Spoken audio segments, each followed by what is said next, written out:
கடல் தரும் கிருபாகரி பரிந்து வந்தென்னை ஆதரி பங்கஜ மலர் வளரனையே கடை கண் பார்த்து ராமதாசன் பணியும் மகாலட்சுமி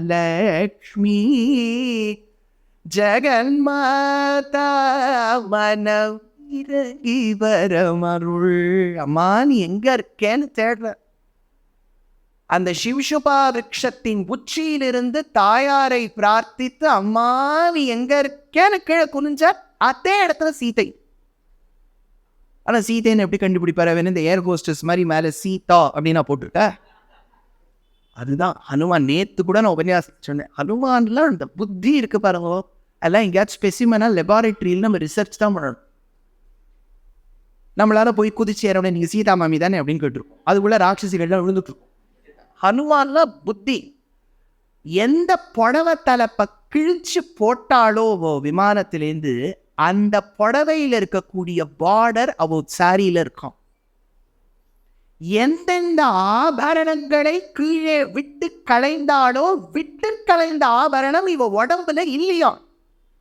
அது புரியுறதோ? ஏன்னா சீதை இங்க என்ன சிங்களா ஜுவல்லரியில போய் புதுசா வாங்கியிருப்படா. ஸ்ரீலங்காவில் Ravan I lost my jewellery can you பைன்னு கேட்டு அந்த நகை இருக்கக்கூடாது. எவ்வளவு புத்தி பாருங்க. அப்சர்வேஷனுங்கிறது. சின்ன வயசுலேருந்து குழந்தைகளுக்கு நீங்க கற்றுக் கொடுக்க வேண்டியது இந்த ஸ்கில்ஸ்லாம் தான்.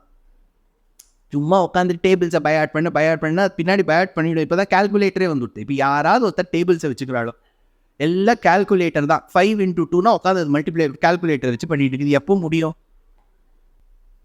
Observation skill. பெற்றோர்கள் இங்கே நிறைய பேர் இருப்பேள், தாத்தா பாட்டி இருப்பேள், ப்ராஸ்பெக்ட் பேரண்ட்ஸ் இருப்பேள். ஸ்கில்ஸ். ஒரு கோவிலுக்கு போகிறோன்னு வச்சுக்கணும். இப்போ பழங்காலத்து கோவில், இப்போ சோழ நாடுக்கு போகிறேள், திருச்சி பக்கமாக போகிறேள், தஞ்சாவூர் பக்கம், கும்போணம் பக்கம், மாயவரம் பக்கம் போகிறேள். பெரிய பெரிய கோவிலாக இருக்கும். கோவிலுக்கு போனோன்னு குழந்தைக்கு கற்று தாங்க. ஒரு கோவில் போனாலும் பரவாயில்ல, அதை என்ன 10 லிஸ்ட்டை போட்டு வச்சுக்கணும். யார் இந்த கோவிலுக்குலாம் போனாதான் மோட்சம்னு எழுதியிருக்காள. ஒரு கோவில் போகிறேள், திருவிந்தளூர் போகிறேள். ஒன்றுமே இல்லை, மாயவரத்துக்கு போகிறேள். மாயவரத்தில் நடுவில் திருவிந்தளூர் பெருமாளுக்கு பரிமள ரங்கநாதன்னு பேர். என்ன பெருசா இருப்பார் தெரியுமோ? அந்த கர்ப்ப கிரகமே பார்த்தா அவரது தான். அவ்வளோ பெருசா இருப்பார். குழந்தை கற்றுத்தாம பாத்தியா? உமாச்சி படுத்துட்டு இருக்கார். அவர் சங்கு சக்கரங்கள்லாம் கையில் பிடிச்சுட்டு இருக்கார். படுத்துட்டு இருக்கார். அழகா சதுர்பூஜத்தோட படுத்துட்டு இருக்கார். ஆதிசேஷனை மேலே பாரு, அது அழகா பாம்பு ஒரு இடத்துல மடிச்சு வருது பாரு. திருவடி பாரு, இந்த கர்ப்ப கிரகத்தை பாரு. இந்த 2 தூணை பார்க்கறே இல்லையா? இந்த 2 தூணு ஸ்ரீரங்கத்திலையும் இருக்கு. தெரியுமாடா ராஜா உனக்கு? வெளியில பாரு. இப்போ தீர்த்தம் கொடுப்பா, கீழே சிந்தாம வாங்கிக்கோ. இப்போ தலையை சடாரி கொடுக்கும் போது குனி வாங்கிக்கோ. நம்மாழ்வாருடைய பிரசாதத்தை எடுத்துக்கோ. துளசியை வாயில போட்டுக்கும் போது நறுக்குன்னு கடிக்காத. அது ஜெகன்மாதா, கொஞ்சம் மெதுவா கடி. ஒரு துளசி எடுத்து காதுல வச்சுக்கோ. மெதுவா. இப்போ பிரதட்சிணமாவா? ஏன் பிரதட்சிணம் தெரியுமோடா கண்ணா? தட்சிணம்னா ரைட்டு. நீ பெருமாளை சுத்தி வரும்போது உன்னோட ரைட் ஹேண்ட் சைட் பெருமாளை நோக்கி இருக்கு. அதனால பிரதட்சிணம்னு பேரிடா ராஜா. பாத்தியா விமானம் தெரியறதா? மேல இந்த விமானம், இந்த கர்ப்ப கிரகத்துக்கு மேல இருக்கிறதுக்கு விமானம்னு பேரு. நுழைவாயில இருக்கிறதுக்கு கோபுரம்னு பேரு. இந்த பெருமாளை திருமங்கை ஆழ்வார் பாடியிருக்கார். திருமங்கை ஆழ்வார் வரும்போது என்னாச்சா தெரியுமா? அப்போ முதல்ல நீங்க படிச்சுக்கணும்.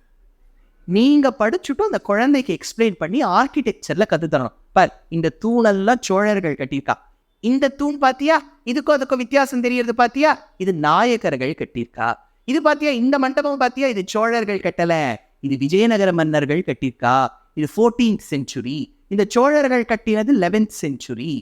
இதெல்லாம் நீங்க எக்ஸ்பிளைன் பண்ணாதான் அந்த குழந்தைக்கு புரியும். ஓஹோ, ஒரு கோவில்ல இவ்வளவு இருக்கு. அப்சர்வ் பண்ண ஆரம்பிக்கும். நீங்க இதெல்லாம் கத்து தராம வா சேச்சியா அங்க எதுக்கு போற, வாங்க அடுத்த கோவில் போற. அப்ப நீங்க யோசிச்சு பாருங்க, what atmosphere are you giving to the child? அப்போ அந்த குழந்தை பிற்காலத்துல அவனுக்கு கடவுள் நம்பிக்கை இல்லை, இங்கெல்லாம் இருக்கும்போது நன்னார் தான், இப்போ என்னவோ கொஞ்சம் மாறி போயிட்டான், பிரயோஜனம் இல்லை. You have not given the right atmosphere.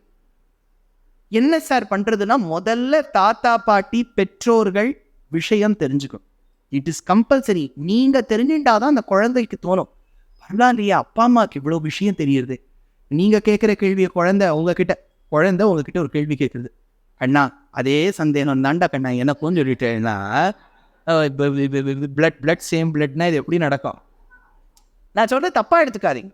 ஏன்னா வியாசபீடத்தில் உட்கார்ந்துட்டு நான் இதுக்கெல்லாமும் இம்பார்ட்டன்ஸ் கொடுக்கணும். நான் பாட்டுக்கு உட்கார்ந்துட்டு அந்த காலத்து பெருமாள் வந்தாராம், அதை கேட்டுட்டோ சீதையானவள் சென்றாள், அடுத்தது பார்ப்போம் அப்படின்னு இது ஒரு மொனாட்டனஸாக என்னால் I am not that kind of என் உபன்யாசக்கு. You are mistaken. என்னோட உபன்யாசத்தில் சில விஷயம் has to be blunt and has to be frank. we have got to do some action plan. ஒரு உபன்யாசம் முடிச்சோம்னா டேக் அவே பாயிண்ட் இருக்கணும். அடுத்த தடவை போகும்போது கோவிலில் இதெல்லாம் பார்க்கணும். அதுதான் ஒரு உபன்யாசத்தோட எஃபெக்ட். எப்படி சொன்னார், ஏதோ தெரிஞ்சதெல்லாம் சொல்லிட்டு போயிட்டாருன்னு இருக்கக்கூடாது உபன்யாசம். அதனால இப்போ ஹனுமான் லங்கைக்கு சென்றார். லங்கையில சீதையை பார்த்தார். இப்போ ஒரு சீதையை பார்த்துட்டு பேச ஆரம்பிச்சார். அப்போ அவர் சொன்னார், நான் ராமனுடைய தூதுவன், நான் ராமர் தான் அமைச்சார், கனையாழிய பாரு, அத்தை பாரு, இத்தை பாருங்க. சீதைக்கு ஒரு டவுட் உண்டு. அவ என்ன சொன்னா, நங்கநல்லூர்ல போட்டுக்கிற டாபிக் ஸ்ரீராம பக்தி சாம்ராஜ் அப்படின்னா என்னுடைய அனுகிரகம் இருந்தால்தான் ராமர் சுக்ரீவனை ஏந்துக்க முடியும்.